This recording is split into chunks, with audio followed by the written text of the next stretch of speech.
Good morning. Welcome back to the Divine Now. Before I begin, I always forget to do this. If you happen to like this video or any of the videos that I share, please subscribe, share, hit the bell so that you'll get notifications when I send out a new video. I do at least 1 to 2 a week. And there you go.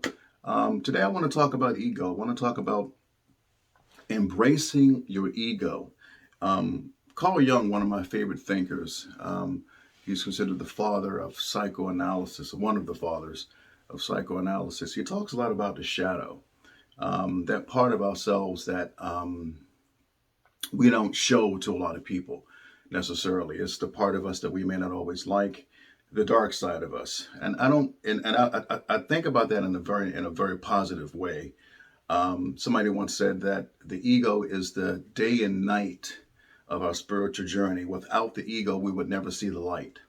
So, in essence, the ego is the contrast between the divine self or the higher self, that part of us that we know can be all that we can become, both spiritually, physically, emotionally.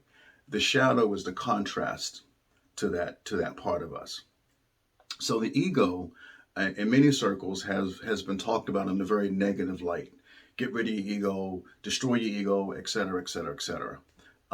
Personally, I don't subscribe to that type of thinking. I believe that the ego, along with Carl Jung and so many other thinkers, is a necessary part of our spiritual or our growth, becoming more than what we are. We have the part of us that likes to do things and enjoy things that we might consider unsavory or unpleasant.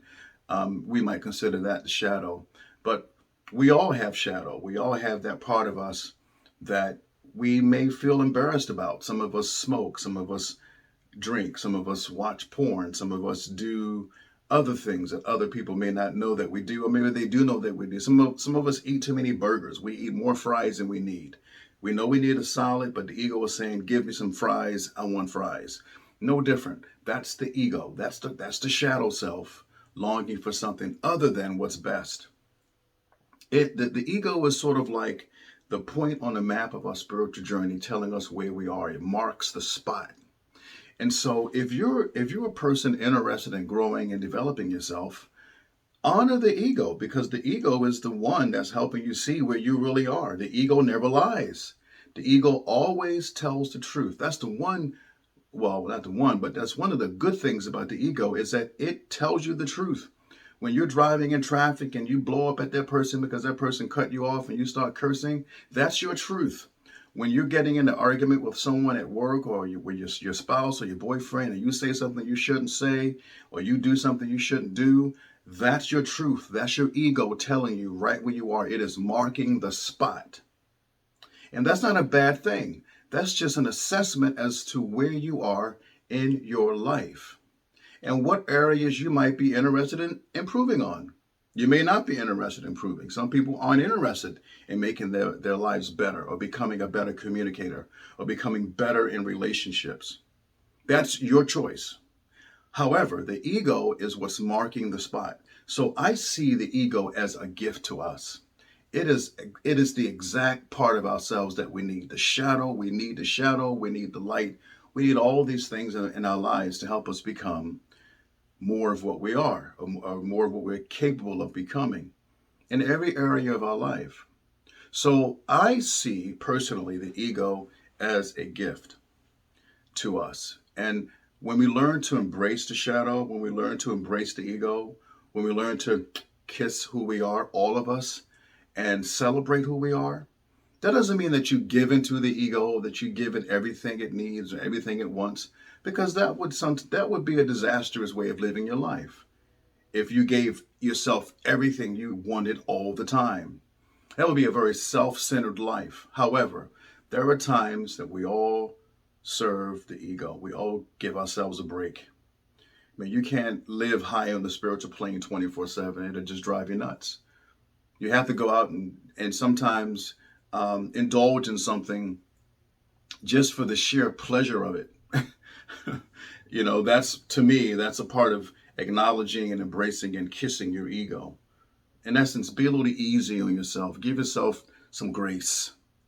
Don't be so hard. Don't punish yourself. So oftentimes, because we live in this culture that says that pressures us to be all these different things, we're hard on ourselves. We punish ourselves for being human. We deny ourselves certain pleasures as a way of punishment. I want to argue that that's an unhealthy way of living our lives. We've got to find a way to let the ego and the, if you want to call it the spirit, the higher self, find balance and become friends. Befriend yourself. Befriend that part of you that embarrasses you. Befriend that part of you that is human. Befriend that part of you that makes mistakes. Befriend that part of you that doesn't always want to do what's best or what's noble or what's good. Befriend that part of you. That's a part of all of us. And the more we make friends with that, the more we'll find peace. The more we learn to forgive ourselves, all that we are, then we are more capable of forgiving others when we see them stuck in ego.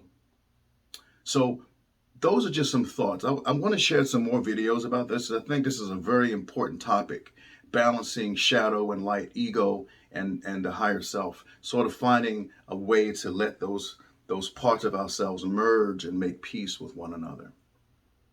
I believe it's one of the greatest needs on the planet is us human beings making peace with ourselves.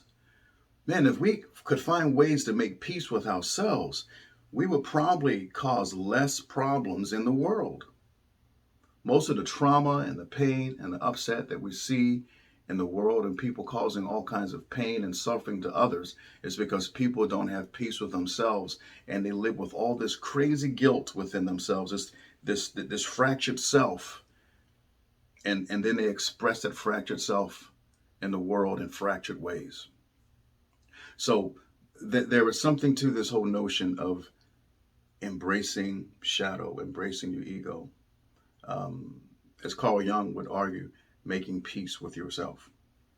So I hope this encourages you. I hope this gives you the power or the imprint on your mind to be kind to yourself, to be okay with yourself, to honor all that you are and celebrate it. And yeah, finding ways to say no to the ego when the ego is trying to direct itself somewhere off course, and then finding ways to honor the ego and embracing it and letting it enjoy life. Namaste and peace.